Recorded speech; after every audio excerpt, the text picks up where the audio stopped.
Good evening and welcome to the John F. Kennedy Jr. Forum. My name is Anan Hafez and I'm a first year here at the college and I'm a member of the JFK Jr. Forum committee here at the Institute of Politics. Before we begin, please take note of the exit doors which are located on the park side and on the JFK Street side here in the forum. And in the event of an emergency, please walk to the exit closest to you and congregate in the JFK Park. Please also take a moment now to silence your cell phones, please. I'm sure your loved ones are thrilled you chose to be with us tonight. You can join the conversation tonight online by tweeting with the hashtag JFK Junior Forum Live, which is also listed into your program. Please take your seats now and join me in welcoming the director of the Institute of Politics, Mr. Mark Gearin. Thank you. I'm all set. Thank you so much. Good evening and welcome. Welcome to the JFK Junior Forum, and we thank you, Anand, for the introductions. We warmly welcome all of you here. We are thrilled to have the mayor of the nation's largest city, Bill de Blasio, here. He brings many things to this forum that has housed many of his predecessors and important mayors and heads of states that have visited the forum.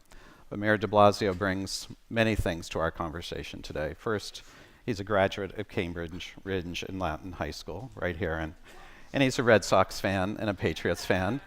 But he's also the 109th mayor of New York City, who has a history of public service in the Housing and Urban Development Department, in New York City Council, and of course, in his service as the mayor of New York City. So there's plenty to talk about today, as always.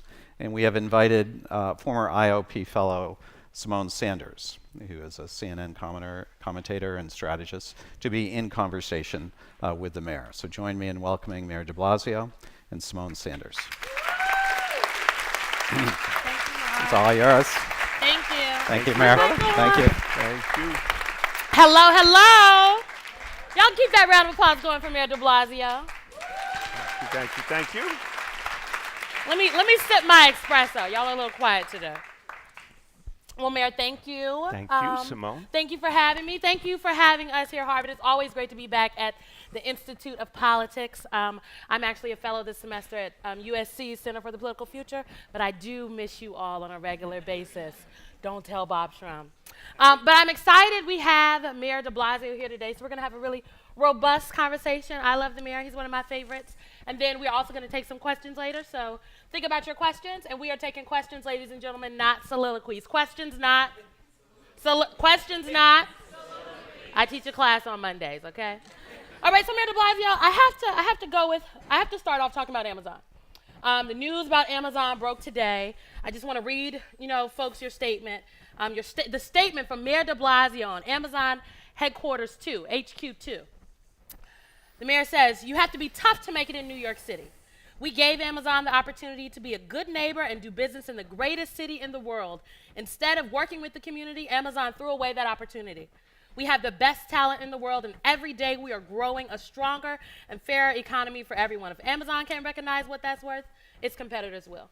So talk to us a little bit about this statement, but also some of there were critics in the community that the Amazon HQ was planning to be in that they weren't necessarily excited about Amazon being there. So talk to us a little bit about that. Yeah, and that's democracy. And that's okay, and this is why this whole thing is so strange and so distressing to me. But before we talk about Amazon, happy Valentine's Day. Happy Valentine's Day. They didn't send me a Valentine, but I can send you a Valentine. Happy Valentine's Day, Symone. Thank you. Did you bring me a gift? It's back there. Oh, okay. It's back there. So stall for a few minutes while I get a gift. But I think the point about that statement begins with it's a tough city, and we're proud of who we are. It's a place with a lot of energy, a lot of creativity, a lot of entrepreneurship. No one said it wasn't a tough place, and it also is a very democratic place in every sense of the word. People have strong views, and they're going to fight for what they think is fair.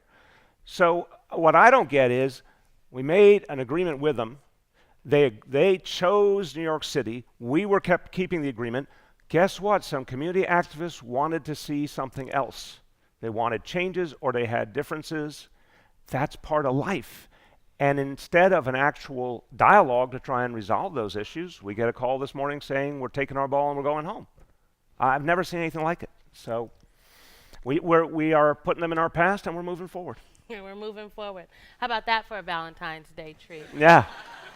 Well, Mayor, before we start talking, I know we want to talk about, you just got reelected. Yes. Recently, claps for reelection. We love re-election. We love reelection, okay, for some people. Yeah. So I want to talk about all, the success that you've had at Mayor, some things that you've learned.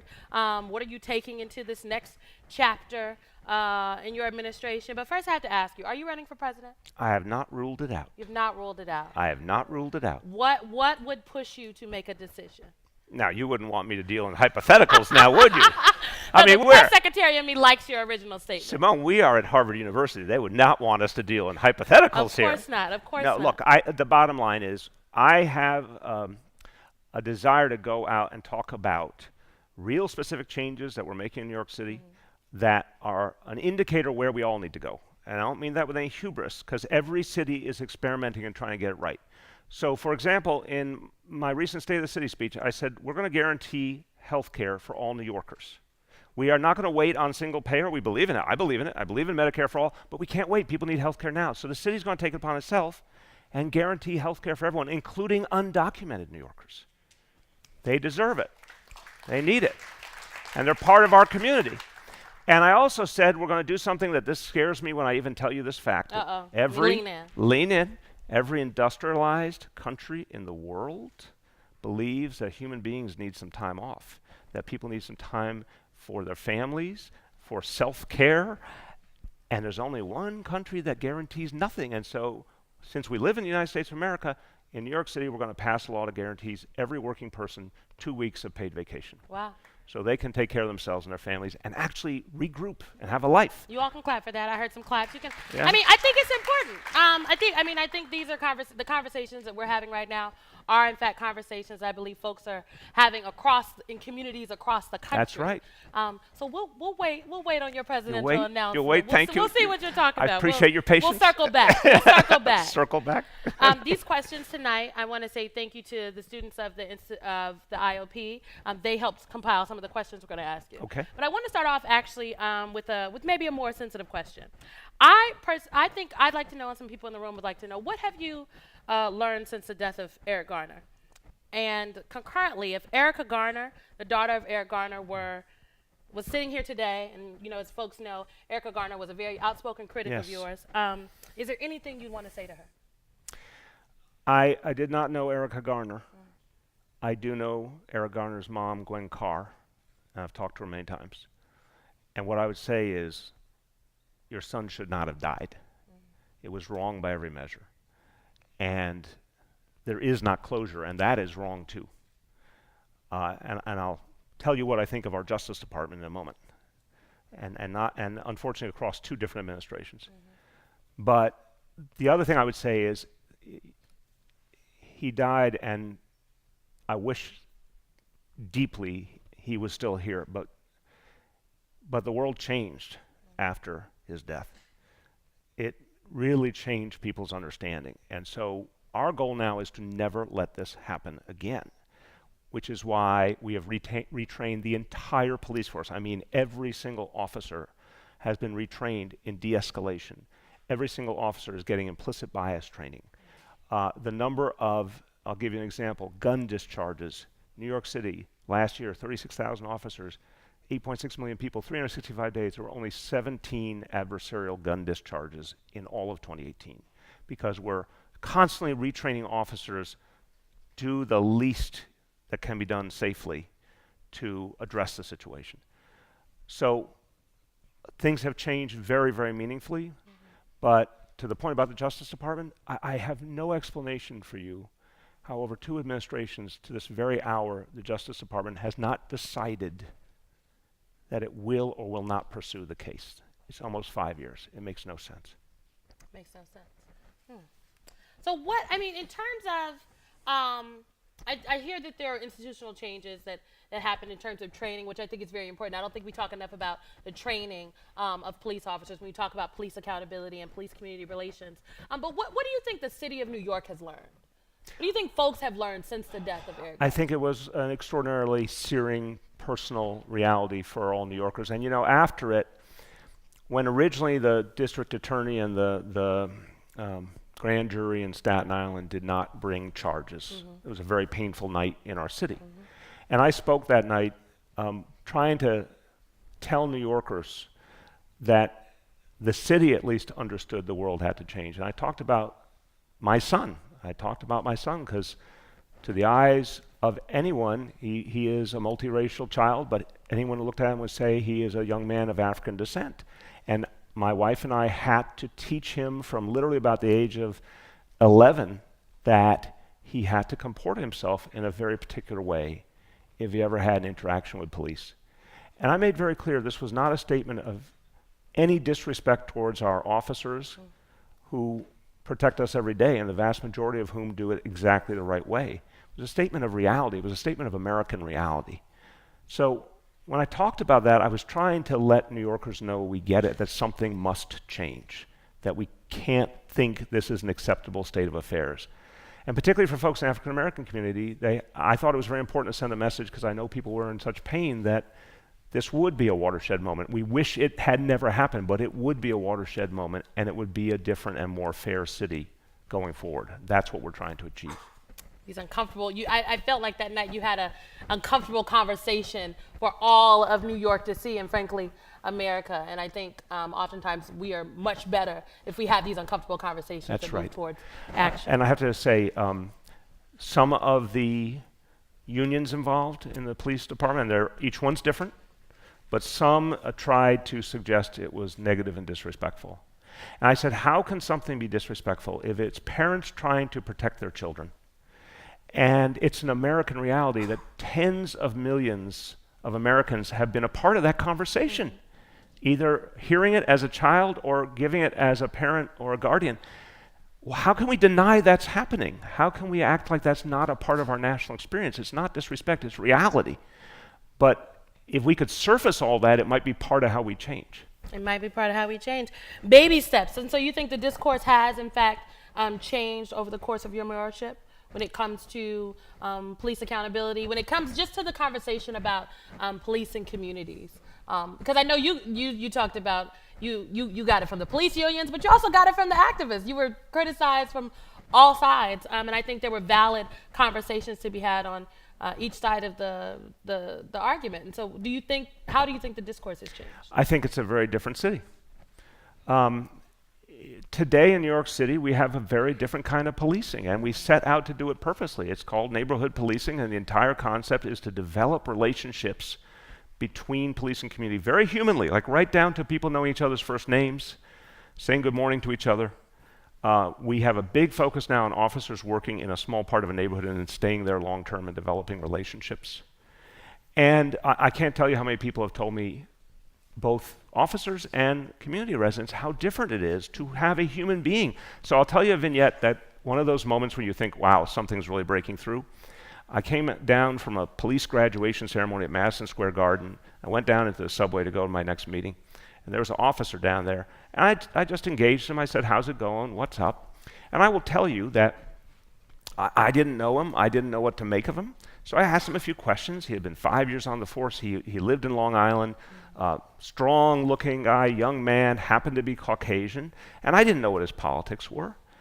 And he just offhandedly said, things have changed a lot around here. And I didn't know if he was saying it with edge or with approval. So I said, well, what do you mean? He said, well, people are talking to us a lot more. I said, okay, well, that's great. Why? He said, people will talk to you if they're not afraid of you. Well, there you go. Yeah.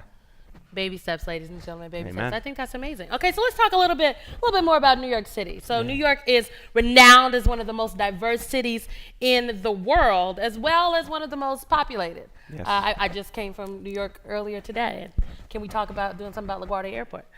Just for you. Just saying, okay? I literally can't walk from Terminal C to Terminal B, Mayor. It's a problem. So amidst all of these differences, what has been your approach to celebrating diversity and each individual's background / culture? And also what have been some challenges in doing that? Look, it's a challenge because all of the communities are trying to move ahead, and sometimes people feel there's not enough for everyone, right? Mm-hmm. There's always, for example, we have these very impressive high schools. And there's a group of particularly renowned public high schools. but increasingly they have ended up being undiverse. And I came out with a policy and said we cannot have the very best public high schools that are the place that a lot of our great leaders come from. Stuyvesant High School is a great example. David Axelrod went there, Eric Holder went there. I mean, literally the proving ground for great leaders. But it doesn't look like New York City. Last year's class was, I think it was 3% Latino and 1% African American. Definitely not New York City. Correct. And I said, that's not acceptable. So I said, let's borrow a model that Texas has, University of Texas system, where they take young people from every high school in Texas, the highest achieving in each high school across all demographics, all regions. I said, let's do some variation on that in New York City. Kids from all different middle schools get to come to these great high schools, and they will be our future leaders. And it'll be academically rigorous, but it'll be inclusive. Of course, that started a massive debate. And some people felt they would lose in the equation. There was one professor, I think she was at CUNY, who wrote a very powerful op-ed in the New York Times, and she happened to be Asian, and a lot of the focal point of the energy and anger was coming from the Asian community, feeling like there might be some loss for their children. And I understood it. Folks who work so hard to get the best for their children, they felt they might be losing something. And the headline of the title of the op-ed was, "The mayor's plan for the specialized high schools is not anti-Asian, it's anti-racist." Simple as that. So I think that it kind of epitomizes the challenge we face. It should not be about losers and winners. We have to create an inclusive society, but it also has to be one where people understand we actually have so much commonality. If there's something that should unite us, and I believe this fundamentally, it is our economic reality. Oh, absolutely. We're all struggling to get by except for the 1%. And that's something that I think actually gets to the bigger discussion across the country too, that you can relate to Asians, Latinos, African Americans, Native Americans, white working class, everybody, by making clear the immigrants are not your enemy. The immigrants did not create economic insecurity. The 1% did.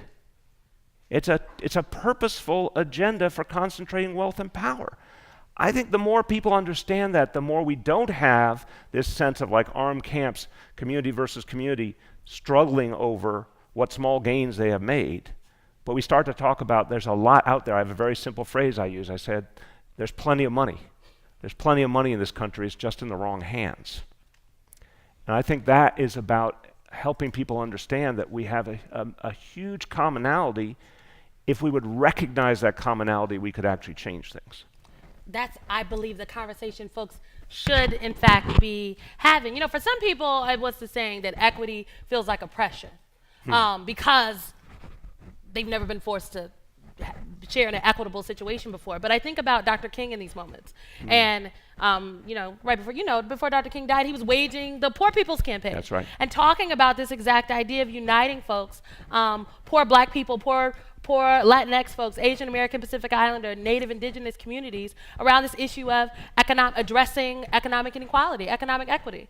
And so how can we have more intentional conversations, if you will, in communities? How are you making these, how are you having these conversations in New York? And then how can we take this as truly a national conversation? How can we broaden this thing out? Because I do think that is the crux of it, an economic conversation, but that is not in a vacuum. That's right. Because economics does not exist irrespective of race, irrespective of class, irrespective of education. All of these things are compounded in someone's economic situation.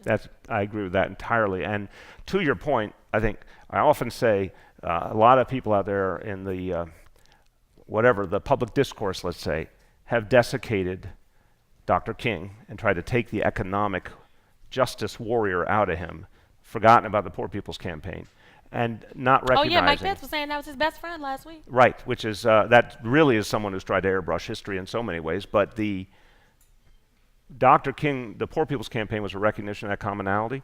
By the way, Fred Hampton in Chicago was organizing poor white people from Appalachia who were living in Chicago and people of African descent in common cause. And he was killed in the middle of that struggle. This is something that has been an area of tremendous potential for decades and decades. But whenever there's momentum for it, one way or another, it's squashed. To your question, I would argue that what we've done in New York City is we've put the economic fairness issues up front. For example, one of the first things I did was with the city council was we extended paid sick leave to 500,000 people who didn't have it. It meant 5 days paid. I'm sorry, paid sick leave is important. For a lot of people, if you don't have it, you are either going to work that day sick, you're leaving your sick child home, or you're giving up a day's pay. And for a lot of people, they don't have a day's pay to give up. So 5 days guaranteed every year. That was across all demographics, people who didn't have it. I told you about the proposal we just put forward on 2 weeks paid vacation. That is millennials, that's older workers, that's people of every background. 500,000, again, people in New York City don't have paid vacation. When we did pre-K for all, this was really important. I said every family deserved pre-K for their child for free. That was a statement of educational aspiration, but it was also an extraordinary lifting of a burden, because in New York City, if you had to pay for early child education, it was $10,000 a year, $15,000 a year.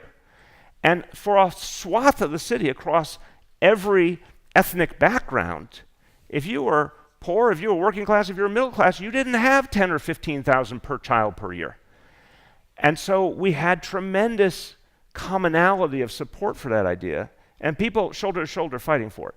There is a lot more to do to break down the barriers that you indicated, but I will tell you, when progressives come forward with ideas that everyone feels and they can touch and they can really experience, it is the beginning of a different kind of change, because it's personal. It's not something you read in a book or hear in a speech. It's personal. If progressives are giving you and your child pre-K for free, you're going to feel something different about the role of government, about the progressive vision. You're not going to feel that tension towards your neighbor or another ethnic group. If your needs are being satisfied while their needs are being satisfied, then there's no us and them. That's a vision I think we have to pursue. What do you say to folks that say, oh, these are handouts? It's ridiculous. These are investments in the most foundational sense. Look, here's what's wrong in this country when it comes to education, and this is the norm, unfortunately. It's pretty well established that kids 0 to 5, that's the profound intellectual growth era. What did the American education system decide to do as a norm? Start education at 6. I mean, Does that make sense? Right. There's a lot of places in this country, there's no pre-K. There's either no kindergarten or half-day kindergarten. The first time you are guaranteed a full day of public education is first grade, even in New York State. So think about how backward that is. So what we said in New York City is, we're actually going to flip the script. We're going to provide full day pre-K for every child, literally every 4-year-old, for free. And we saw immediately the seismic impact it was making in terms of kids' intellectual capacity being unleashed and what it was going to mean going forward. We're now on the way to doing the same for 3-year-olds. This coming September 2020, actually, we'll have 20,000 3-year-olds who get free early childhood education full day, and eventually we're going to make that a universal right. And what teachers will tell you is the kids who get that are able to move so much more quickly, and what so many research studies have shown is you want to avoid incarceration, you want to avoid dropout, kids dropping out, you want to avoid homelessness, you name it. Give kids an education when it can actually have the fullest effect, and also the amazing socialization that occurs and the hope it engenders. I will tell you one other vignette because I think it speaks to this. I was in the South Bronx a few years ago. We were doing a gun buyback program, and we were going around door to door in public housing, giving people the leaflets and say, if there's anybody you know who's ready to turn over a weapon, we'll buy it back, and no questions asked, and it's all good. So we're doing this door to door. And I come out of this housing development, and a young man walks up to me, maybe 20, 25 years old, and he's just this huge, strongly built guy, and he says, I want to talk to you. And I said, okay. He says, I need to tell you up front, I'm formerly incarcerated. And he said, I was in a gang, I went on the wrong path, I've turned my life around, I'm working with young people now. And I said, well, I really appreciate you telling me, and I appreciate what you've achieved. And he said, but here's why I wanted to stop you. He said, these kids are going to be able to do great things if they have hope. But he said, for so many kids in this community, they are sent a message that they don't have value. They don't have value, and when you get that message too often, you stop having hope. And if you are not valued by your society or by your school, you're going to look someplace else. And then a gang actually looks kind of logical because someone will accept you and give you a sense of belonging. And his point was, if we don't invest in these young people, we should not be surprised what we get. So my view of 3K and pre-K is, it is communicating to families and to kids, consciously, subconsciously, we value you because we're going to put a lot of resource into you because you are the great potential of our future as a city, as a country. We value you. When you tell people you value them, their entire view of the world changes. So it's not a giveaway. It's a foundational investment in the kind of society we should have. Foundational investment. Someone needs to take that messaging and run with it. You being an expert, I'm inspired. No, it is. I'm going to talk about it more often. You do. You should talk about this more often. Look, I am a firm believer. I talk about this. We talked about it when I was here at the IOP a lot in my class. Shout out to everybody that knows about the Democratic Party apparatus. But we talk about how that our conservative friends have been really great at framing the conversations that we are having in politics in the world. And we on the left don't do a great job at framing the conversation. So we often end up having the conversation using the language of our conservative friends. But what you just said is, it is an investment. Yes, absolutely. You know, my wife Charlene likes to talk about you cannot use the tools of the oppressor. Well, come on now, man. So you said it now. I'm sorry. I tried to dress it up, but okay. You know, but let's be real. But no, you're exactly right. The conservative movement paints these very broad emotional pictures. And progressives and Democrats somehow think that's beneath us, and we must be something more exalted. But you know what? That's actually, I think, disrespectful of everyday people. Because everyday people want to hear our hearts. They want to hear that we care about them. It's not just some mission of self-gratification we're on, but we care about them. If we cannot speak a language that makes sense to them, if we're not talking about their lives, we're wasting our time and their time. And I think this is a tremendous problem, but I think it's a surmountable problem. I tell you, when you say to people, we understand your life is, here's what working people are going through in this country. They are struggling to make ends meet. Their lives are more stressful than ever before. Their hours are longer. How many people are working not one job that's long enough, but two jobs, et cetera? It's difficult. It's not like the American dream of, you're going to do your 9 to 5, you're going to go home, everything's stable, and the next generation is going to be better. It's the reverse now. And people are hurting, and they're feeling that, and they want to have that acknowledged, and they want to know that status quo is not okay. The 2016 election, if you have to boil it down, you know a lot more than I do about the 2016 election. Don't get me started. But if you had to boil it down, the party that was supposed to be the party of working people, to too many people's eyes, was the party of the elite that had caused the problem to begin with. And it was the party of, a kind of centrism that was closely associated with the status quo, that instead of a righteous indignation that we had a status quo that was broken, that working people were suffering, and we were supposed to be their representatives and their tribunes and the warriors on their behalf. And they could not identify that in our party and our candidate. So I don't think it's illogical, and it's not just, I think sometimes a stereotype, the white working class in the Midwest. I was just about to say, I think people in the audience don't, I know that you're also talking about black, brown, Asian Americans, Islander, like working people, in fact, by 2032, according to Census Bureau data, will be majority people of color by 2032. Right. It's going to be a majority-minority country. But in Wisconsin, to take one example, members of the white working class who had been Democrats, many of whom voted for Barack Obama, could not identify their Democratic Party and what they were hearing, and they either stayed home or they voted for Trump, hoping that something might change and there'd be disruption. I think a misguided hope, but I understand it. But African Americans in places like Milwaukee stayed home, Latinos stayed home, young people stayed home. Bernie Sanders supporters who would have been willing to come out and vote if they heard change didn't hear change. So I actually think there's more logic and fairness to this equation. I don't, wring my hands and say, "Oh, we were robbed." No, we didn't do our job. And if you go talk to people, one other thing that really strikes me is, another thing is people know if you're talking to them or not.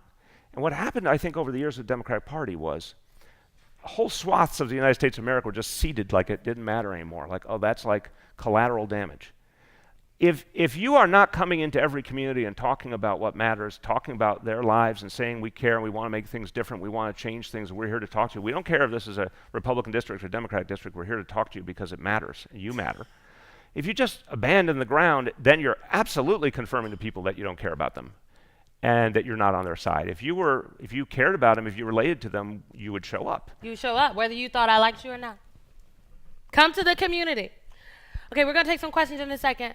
Mayor, so I go to New York regularly, okay? But I have to tell you, I do not take the subway because sometimes it's not reliable. This just in, Symone. Okay, like what is going on? I got down there the other day and I was like, see, this is why I don't get on the subway. So if you had a magic wand, okay, I'm ready. What would you do to fix the subway? Millionaire's tax. Come on now, what does that mean? Okay, Millionaire's tax. Talk to me about that. I'm going to tell you it, and I want to put it in a quick frame because there's this whole raging debate in New York right now about, don't scare away the millionaires, which I think is the most ridiculous. To be clear, they're not going anywhere. Thank you. So, one, what's the millionaire's tax? It's a tax on New York City millionaires and billionaires that will not be onerous to them, but that will allow everyone else to get around, including to go to the jobs at the millionaires and billionaires' businesses, and have our subway system work again, which is in the interest of the whole region. And I swear what I'm getting now all the time is, how dare you, you will scare them off, you'll kill the golden goose. Now I said, first of all, this is a country where the 1% has increasingly taken all the wealth and power. Working people work harder and harder and harder, get very little back for that hard work, almost no economic advancement, 1%, more wealth, more power all the time. And they have created a set of policies that made that happen. Most of those were tax laws that were favorable, and they were doing just great. And then they passed another law a year plus ago, the biggest giveaway to wealthy corporations in our history. So then I hear, well, but wait a minute, some states, state and local taxes are no longer deductible, and therefore the millionaires and billionaires are suffering. I said, you forgot the fact that Millionaires and billionaires are suffering. That's the narrative. I said, you forgot the fact that, yes, they didn't get to deduct their state and local taxes, but they got a lower tax rate overall from the federal government. They're doing fine. In fact, in New York, our estimate is most millionaires and billionaires net gained in that equation from the Trump tax bill. So my point in all that is, why do we keep suggesting we cannot change? And if we dare to change, they will prove to us their might and their power, and they'll all move to Tampa, Florida. And my view is, no, they're not going to, for a variety of reasons. But if we're so scared to create a fair tax rate, then we're going to be stuck in a very unequal, very dangerous situation. The social fabric in this country is starting to fray. And I'm amazed, by the way, that more people in the elite don't see the danger they're creating for themselves. The social fabric is starting to fray. This level of inequality is unsustainable. If you want to know what might actually work, I would love to go, if I have a magic wand again, I'd go collect from the afterlife Dwight D. Eisenhower. I'd bring him back. I would put another chair here, and I'd say, General Eisenhower, when you were President of the United States as a Republican, what was your tax rate?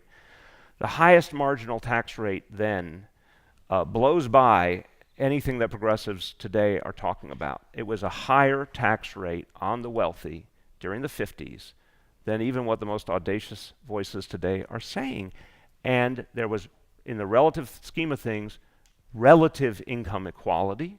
There was a sense of social mobility. There was a sense that the next generation would do better. There was investment in science and transportation and universities. And the country was actually doing pretty nicely until the Reagan Revolution and Newt Gingrich and all of the very clever, purposeful things that concentrated power in the hands of 1%.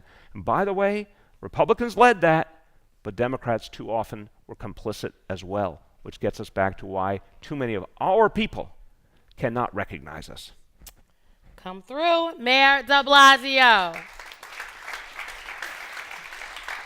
So my last question, then we're going to go to Q&A. So there are mics in the room. So if you have a question, we have 2 mics down here. We have 2 mics up there. Please line up at the microphones, and then we'll go to questions in a second. Last question I want to ask is about public advocate, okay?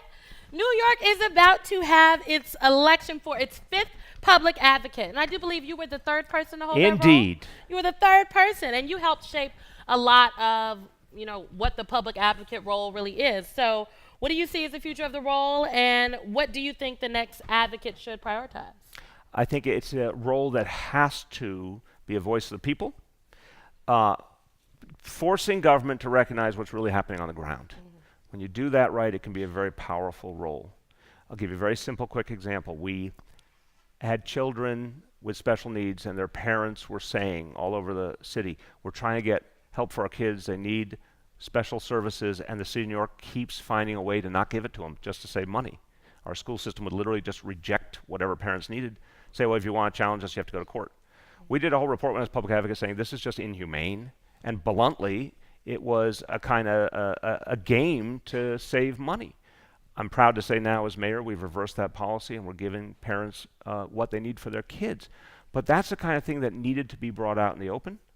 And we needed to show the government was not listening to people and not recognizing what was happening on the ground. So I hope the next advocate really prioritizes things like that, particularly what's happening with children and families, because they're struggling in the city. There's like 100 people running for public advocate. Yes. Much like 1,000 people Yeah. running for the Democratic nomination. So Yeah. we'll see We'll how see. that thing shakes out. I We'll want to see. ask you about your favorites. Let's go to the questions. I'm going to start right here. What's your name? What year are you? And what is your question? Hi, my name is Sam. I'm a Master of Public Policy student in my first year and also a native New Yorker. You're okay with me. I'm sorry? I said you're okay with me. Thank you. So you've talked about the importance of righteous indignation with the status quo. You've also talked about Democrats being the party of the working class. But two major points of contention in the Amazon deal were, one, provision of $3 billion in state and local tax or state and city tax credits to a company worth $1 trillion, and two, allowance of Amazon to skip processes for public review. Yep. So I was wondering if you could talk about those decisions, how they were made, and how you view them now in retrospect. Well, Amazon's gone, so I'll answer the question, but I just want to say it's, in this case, it's academic. I am at Harvard, though. I guess that's okay. But so It's always okay. it's always okay. Here's a bottom line. So for progressives in governance, we have to think about what we need for our people. And my view is, what do working class people need? They need jobs, and they need a government that's going to be forceful about creating equality and fairness and doing the kinds of things that actually take a lot of money to create a more just society. I said pre-K for all. We're now creating 3K for all. That's about $1 billion a year to create a new grade of school, if I had to round it off. But these are foundational investments in equality. When Amazon came along, we understood that for every dollar in incentives, we would get $9 back in revenue to fund those very same kind of compassionate social programs that help us create a more equal society. As to the process point, look, I'm elected by the people of the city, the governor's elected by the people of the state, and the nature of this particular project, there was no way we were going to come to an agreement if we had to say there would be a variety of public approvals with no end in sight and no guarantees of what would happen. This was a practical move, and I'm very open. I've said this very publicly.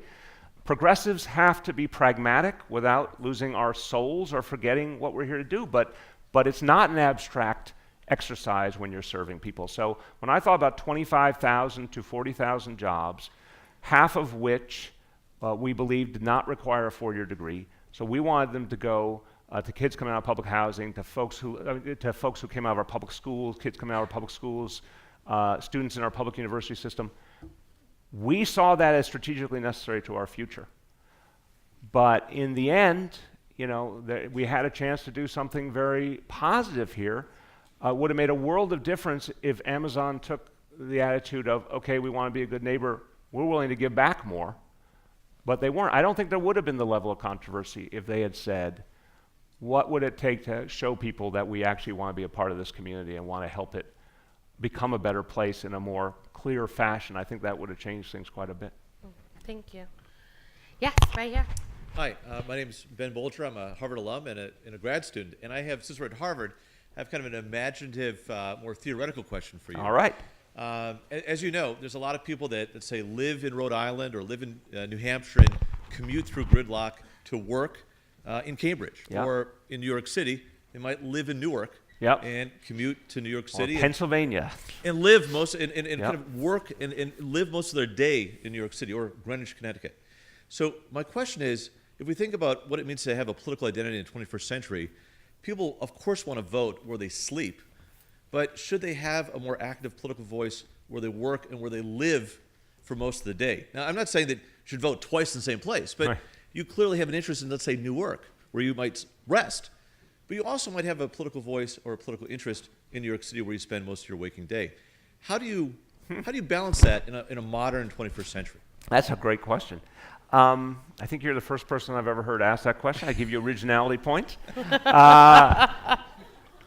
Look, it's ironic. My first response to you is we're still trying to get the part right about people voting where they live. Well, I was about to say. Okay. Come on now. I'm like, could we perfect that? New York, and States. then we will take your question. Right. No, I really would say just part one. In a country that has gone absolutely backwards on voting rights and participation, I'm very proud of the fact we just passed a referendum to reduce money in politics, because it's one of the reasons people are not participating, and to increase the amount of public matching funds. So now, truly, a candidate for office, city council member, mayor, whatever, can run just with local donations. They are matched 8-1. 75% of the money it takes to run for office is public funds. You could never talk to a big donor and have all the money you need to run for office. The reason I say that in answer to your question is, I think we need to re-engage our people across the board. We need to show people that money goes out of politics, there are reasons to participate and engage again, and that your participation actually results in outcomes. And we need people to be voting in their home communities. Your sort of, I think, second stage, very fine question is, well, what about this more complex reality?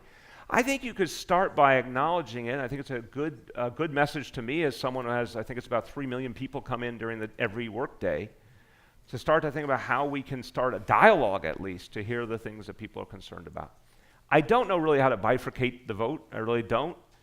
But I do think if people were engaged, at work, at home, if their kids go to school, if everywhere you turn there was opportunities for real public engagement, it's kind of the medium is the message. If people were engaged, the participation levels would shoot upward, and I think some of what you're talking about would be addressed.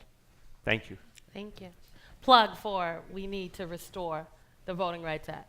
Yes, that would be nice. That would be nice. We like voting rights. We like voting rights. We It like just sounds protecting good. access to the ballot box Yes. for all Americans. You're Sexy very stuff. traditionalist. The founding fathers, they were thinking about me They when they were. wrote the Constitution. They had a picture of you in their mind. Or somewhere else. Too soon. Yes, sir. Hi, I'm Joshua Sofer. I'm a senior at the college. 2 months ago, another public figure who had not ruled out running for president voiced his support for a version of selective service that would allow individuals to either serve in the military or serve doing community service or help with public works. What is your position on selective service, and does a version of it have a future in America?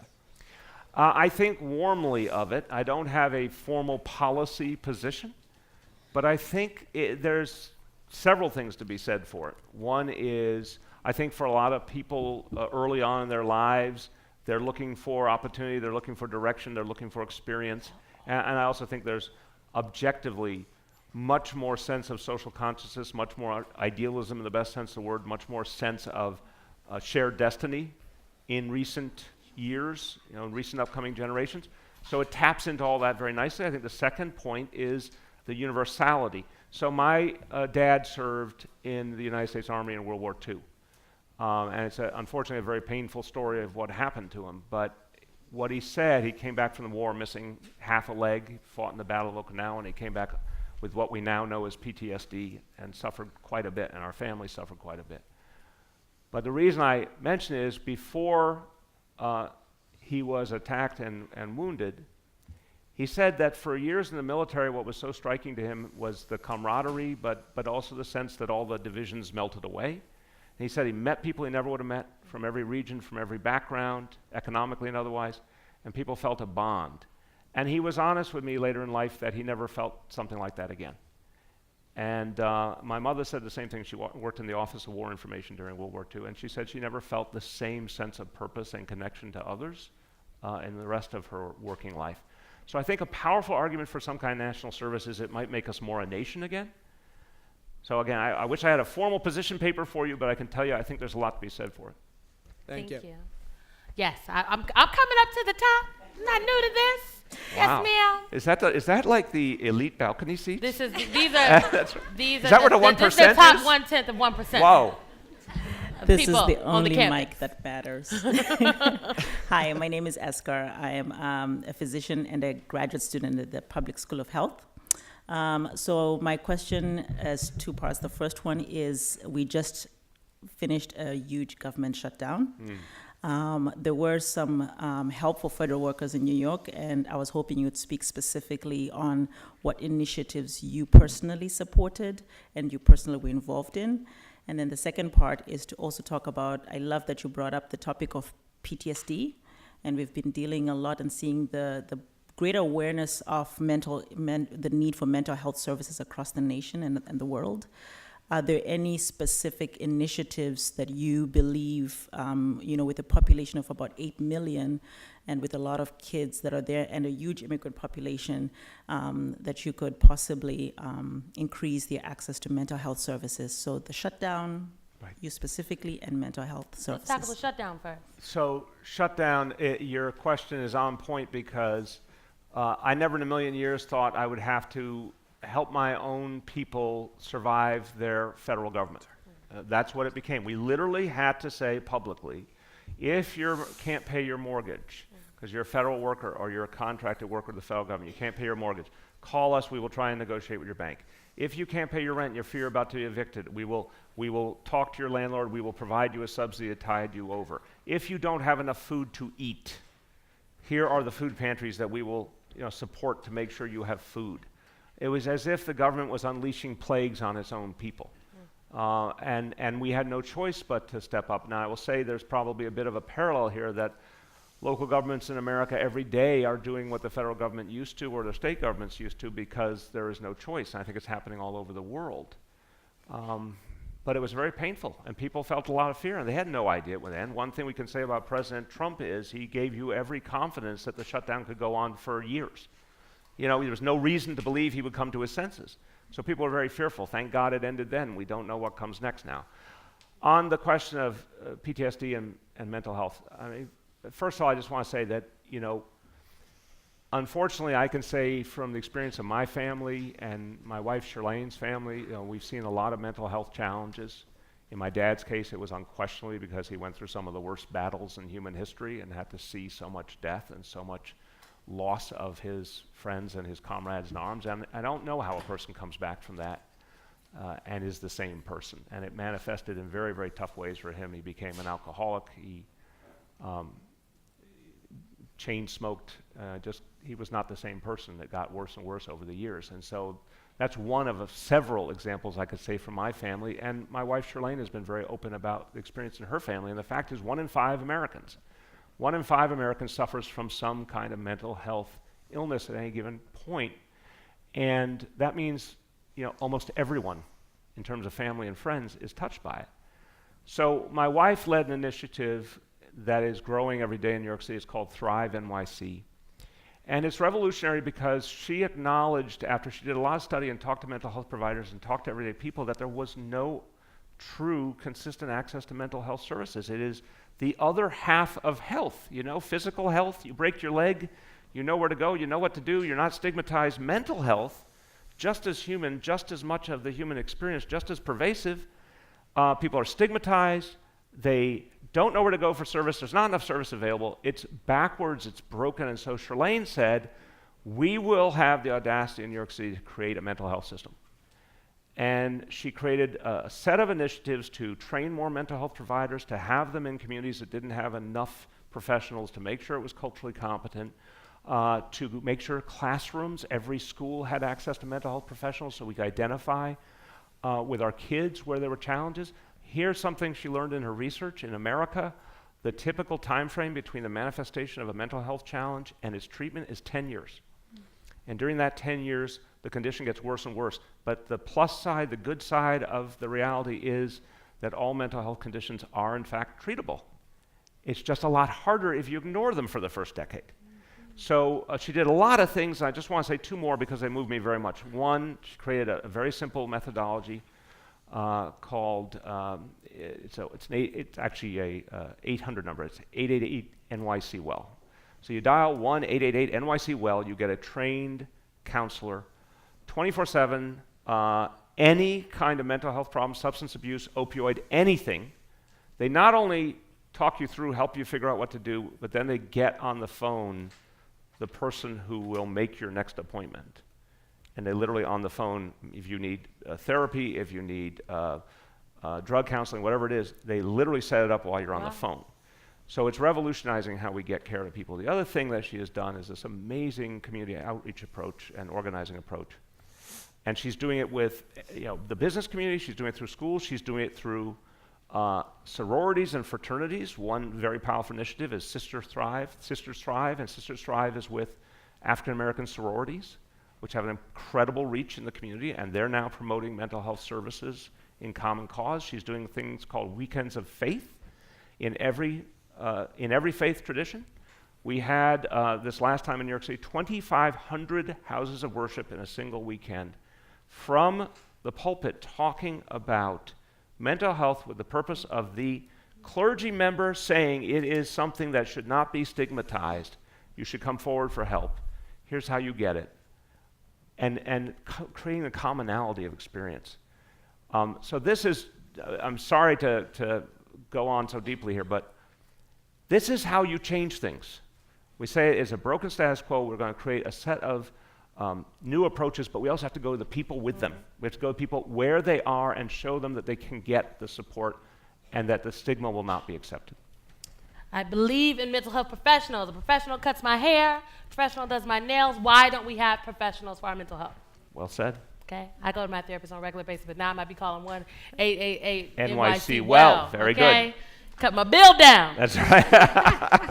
Economic inequality. We'll take a couple more questions. I'll go right up here, then we'll come back down here. Yes, sir. Hi, thanks for being here. My name is Corey DeHera. I'm an MPP 2 student. I'm originally from New Zealand, and I've been to school for 1.5 years, and I've never actually asked a question in the forum before, so I thought I'd give it a go. You're like long-time listener, first-time caller, first-time question, right? Welcome. Thank you. So a number of candidates are enthusiastically jumping into the Democratic primary race, traveling to Iowa, New Hampshire, and a bunch of other places, getting their face in front of people who ultimately make the decision about who the president will be. And it seems to me that if you really believed that you were the person that could take on Donald Trump in a general election to really help Americans tackle the big problems that are facing this country and to be the president of the United States ultimately, that you would have already been one of those people to throw your hat in the ring and got in there. So given that you haven't done that, why am I wrong in thinking that maybe in your heart of hearts you don't really believe that you can be the president? Well, I'd like to know, that's what the streets would call shade. And I'm not going to let you be shaded up here on the stage, Mayor, but I do think, to frame it better, if I could put my communications hat on, I do think there are people that are wondering, why are folks waiting? And I'm somebody that believes that there are a number of people that have the luxury, in fact, of waiting to get, you got a little name recognition, well, just a little bit. So why wait? The question is, why wait? If you think you might want to be president, if you think you can do it, why wait? That's a little less shady. That was nice. Thank you for showing our New Zealander cousins some manners. Good old Nebraska values. I got good Midwestern values. But I called him a cousin, so. No, look. We family. I would say this to you. I think, first of all, do not underestimate in anything where people are involved in public life. It's an exceedingly personal decision how to proceed. It's personal in terms of your family. It's personal in terms of feeling if you have the right moment for what you want to do, etc. But I would also say that I think there's a strange obsession right now in some of the debate and some of the coverage with, everything must happen at a certain time. And I don't think that's the way the world works. I really don't. What we are seeing in these last weeks is not the norm we saw in previous years. And I would just caution that there's more than one way to do things. Now, I'd say to your challenge, and I accept it, I think it's obviously a very fair question.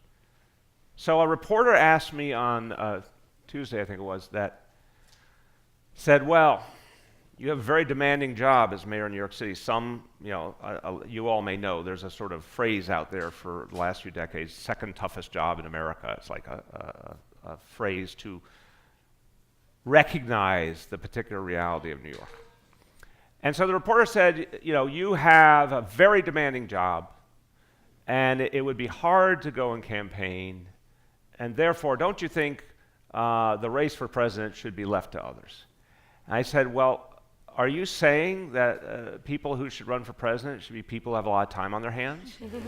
And are you saying that you don't want folks who have demanding jobs and have had to achieve a lot and have had to run big operations to run for president? So I think it is fair to say that anyone who in any way, shape, or form considers it has to have confidence. They should not consider it, shouldn't even consider it, if they don't think they could do the job and they don't think that they could make a foundational contribution to the country. I think anyone who's even letting it cross their mind and doesn't believe they could do it should just stop playing games. But I would not mistake the fact that, and I'd say this about a lot of good people who are out there very openly saying they're considering. I don't think ill of them because they are going through a process to make a decision on something so momentous. There's probably nothing as challenging as it. In the meantime, I'll tell you though, the kind of dialogue we're having here, it matters deeply, regardless of the one office of president. It's something Bernie Sanders used to say, and I thought it was a very powerful point.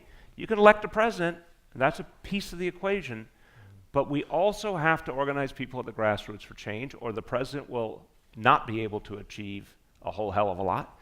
We also need to keep making change at the local level. And so what I'm going around the country talking to people about at this point is that we are proving in New York City there's a very different way of doing things. And we are basically cutting ourselves free from the limitations of the past. I mentioned a different approach to mental health. We have a different approach to policing. We are doing, we have pre-K for all. We're going to soon have the same for 3-year-olds. These are things that were not supposed to be possible. We're giving everyone 2 weeks of paid vacation. We're going to have health care for every New Yorker. We're showing there's a different model. It's progressive, it's inclusive, it's respectful, and we're going to be doing that regardless of all the other things happening, and we need everyone else around the country to do it. Another way to make changes, if everyone at the local level makes these changes, then it doesn't matter if they pass a bill in Washington. The change is already accomplished, and that's part of my mission too. Mayor Bill de Blasio, ladies and gentlemen. Mayor of New York City, unfortunately, that is all the time we have. I'm a stickler about sticking to the time. So I appreciate you all for coming tonight to the forum. Please give Mayor de Blasio a huge round of applause. Okay, he handled that shade amazingly well. Kept cool. You gotta always keep it cool, I Mayor. kept it cool. It's always a pleasure. Hey, Kiwi, I'll see you outside.